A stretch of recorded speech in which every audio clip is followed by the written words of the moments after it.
lá, pessoal. Vou criar aqui uma outra pastinha aqui para nós aqui, que vai ser a aula 3 aqui. Acho que eu cliquei no botão errado, cliquei no de arquivo. Aula 3.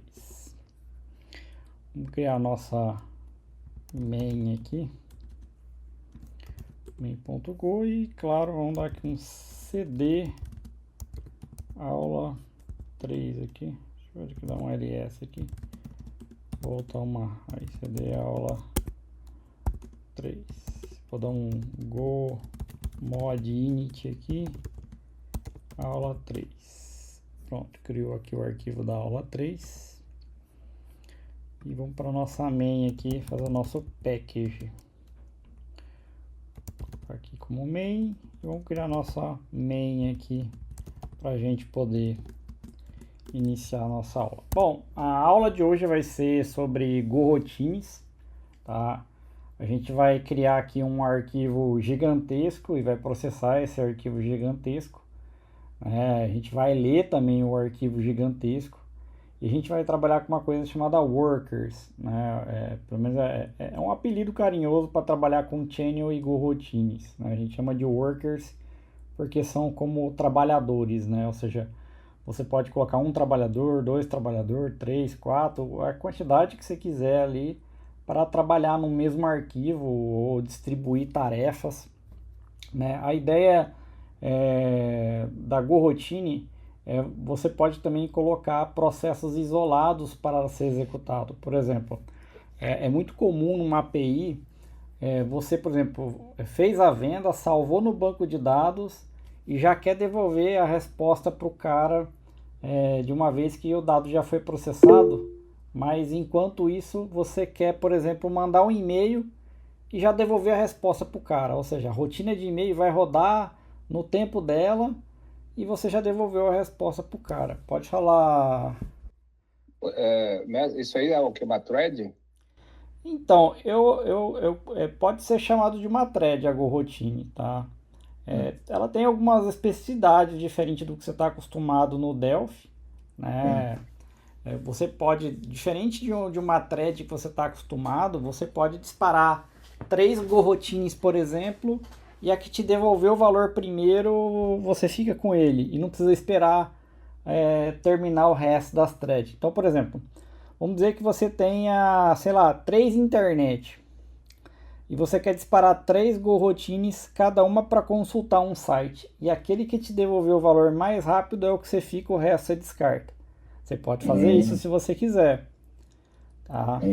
Você também pode, por exemplo, fazer uma rotina que ela vai mandar um e-mail, ela vai mandar um arquivo por FTP e você ao mesmo tempo quer já responder para o cara do outro lado que você recebeu o dado dele. E deixa o pau torar lá com as GoRoutines rodando. Ele vai rodar sem problema nenhum. Tá? E existe também a questão, por exemplo, às vezes você tem um arquivo, sei lá, de 18 GB, 150 GB. Se você for ler o arquivo linha a linha, né? Ou seja, vamos dizer que tenha 1 milhão de linhas. Então você vai ter ali um único trabalhador tendo que rodar 1 milhão de linhas.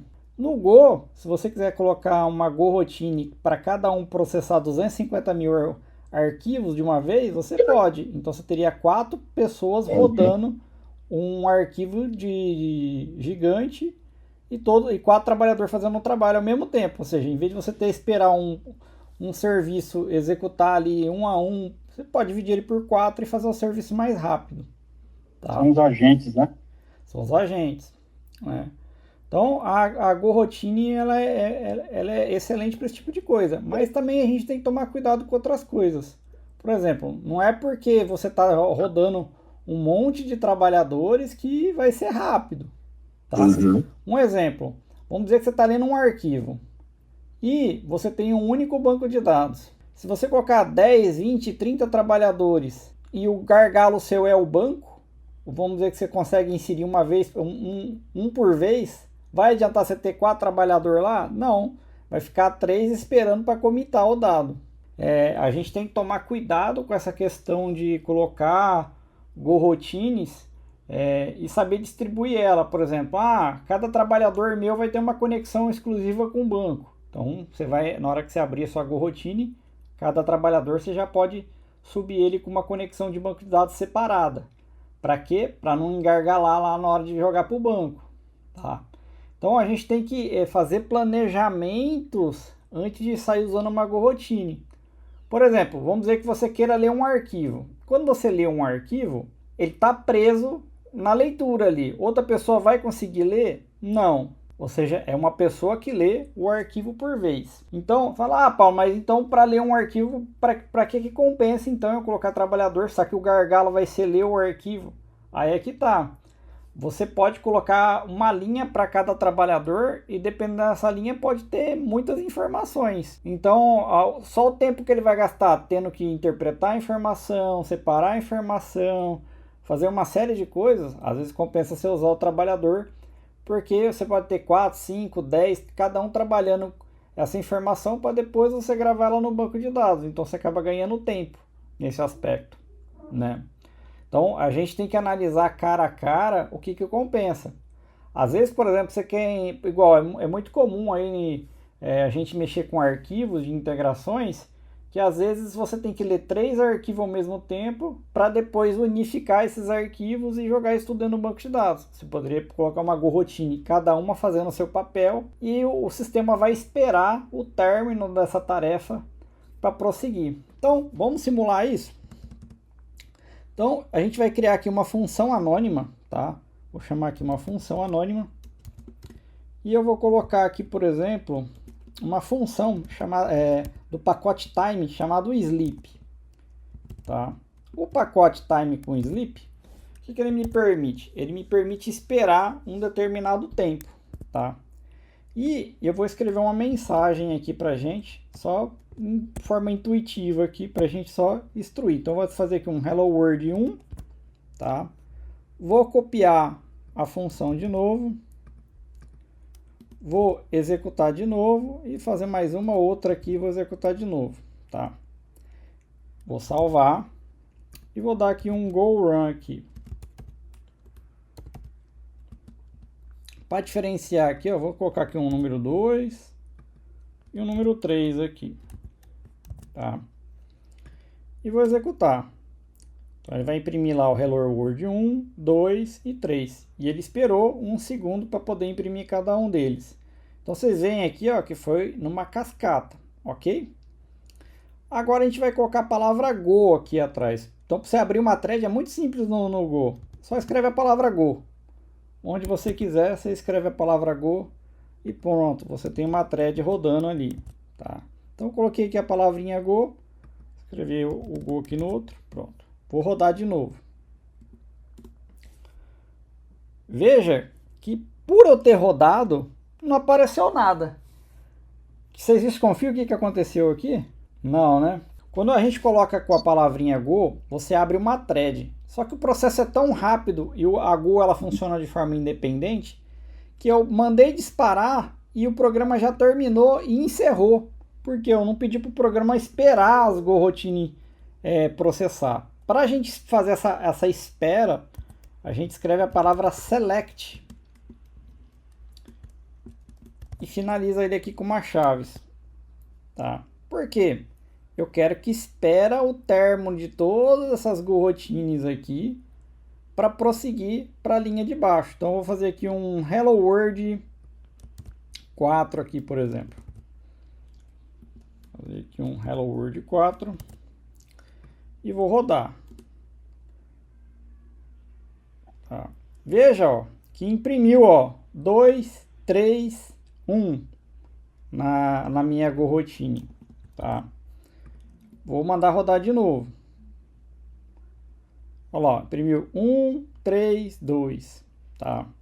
E o que acontece? Por eu estar fazendo esse processo aqui, eu estou fazendo ele esperar, ele vai processar cada uma no seu tempo. Eu vou aumentar agora o tempo aqui, ó. A 3, quer dizer, a número 1 vai esperar 3 segundos. A número 2 vai esperar 1. E a número 3 vai esperar 2 segundos. Vou mandar rodar de novo. Olha lá, esperou, imprimiu. Veja que a número 1, por eu ter que esperado 3 segundos, ela foi a última a ser processada.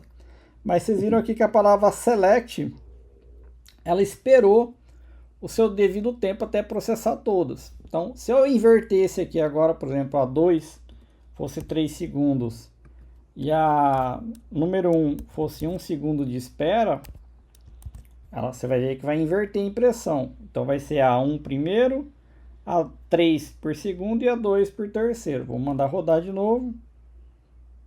Olha lá, número 1, 3 e 2. Né? O tempo de espera foi menor. Então, com essa escala de você poder fazer uma tarefa enquanto a outra está sendo processada, até você devolver o resultado, você pode fazer à vontade, não tem problema nenhum. A Gorrotine vai ficar lá processando sem problema nenhum. Não é porque terminou essa função aqui que a Gorrotine ela terminou, ela vai ficar lá na espera lá até acabar, tá? Então é interessante, por exemplo, essa aqui poderia ser uma Gorrotine que manda e-mail, ou seja, essa aqui vai mandar e-mail. Então você pode deixar ela lá, ela vai mandar o e-mail. Essa outra aqui poderia ser uma que manda um SMS, por exemplo.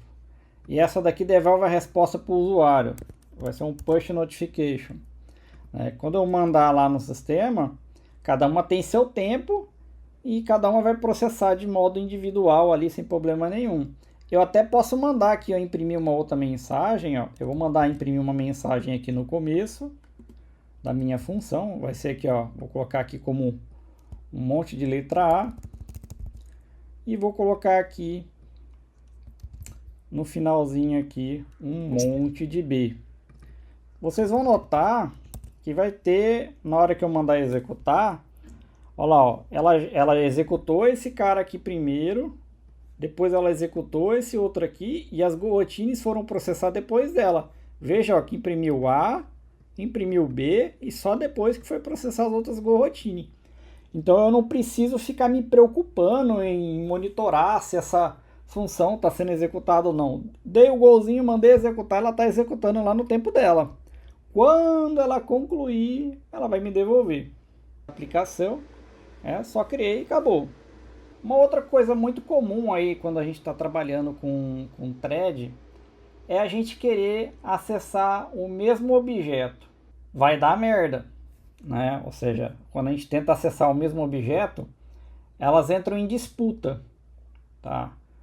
E aí a gente tem diversas maneiras para a gente controlar essa disputa, né? E uma coisa delas é o chamado de channel. Tá? Então é muito comum na nossa área trabalhar com o tal do channel. Tá? E a gente pode primeiro aqui criar um arquivo massivo para a gente ler, que é para a gente poder lidar com esse dado. Tá? Essa função anônima que você criou aí, vamos supor que você chamasse uma função, né, uma função, um método aí dentro dessa função que o outro Go ali chamasse também. Seria você criar uma variável, por exemplo, com nome, por exemplo, e string. E todo mundo querer gravar nesse nome ao mesmo tempo. Cada função anônima dessa aí, né? Cada função dessa aqui tentando acessar o mesmo objeto. Entendi. Como todas estão lendo o mesmo objeto ao mesmo tempo, muito provavelmente vai dar um deadlock. Eu vou dar um clear aqui, ó, e vou colocar aqui a palavra nome, por exemplo.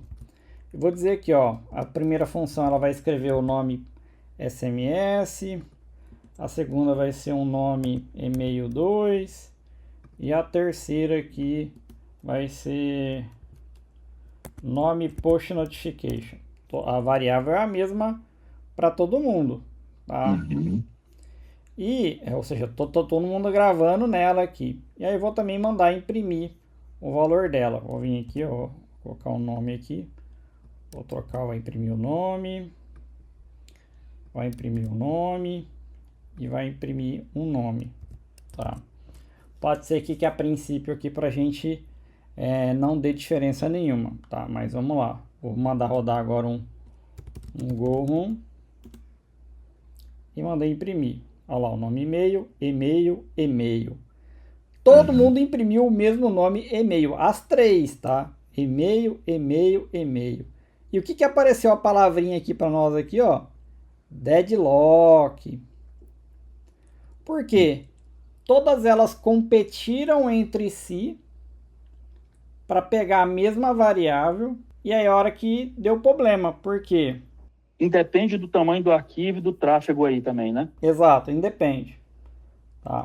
A gente tem que fazer essa gestão de acesso à mesma variável, dizendo, ó, eu estou escrevendo, espera aí. Aí depois você vai pedir para outra pausar. Estou escrevendo, aí pede para pausar. Você vai escrever de novo. Estou escrevendo e vai pedir para pausar. Ou seja, sempre quando você estiver trabalhando com coroutines, com a mesma variável e não é um channel específico, você vai ter que fazer de alguma forma para ela esperar que você está escrevendo. E aí existe o awaiting ali que você vai pedir para ela esperar para você escrever, né? Você vai declarar que você está escrevendo e depois você vai dizer que terminei de escrever e o outro vai conseguir escrever e assim vice-versa, tá? Então, uma coroutine ela depende também na hora de você acessar a mesma variável, de você dizer também quem que vai escrever, que hora que vai escrever, se você está escrevendo, se não está escrevendo, para outro esperar, tá? Na aula de hoje a gente não vai ver essa questão do stop, a gente vai ver a questão já do channel logo de cara, tá? E depois a gente pode ver num outro momento essa parte de pedir para stopar.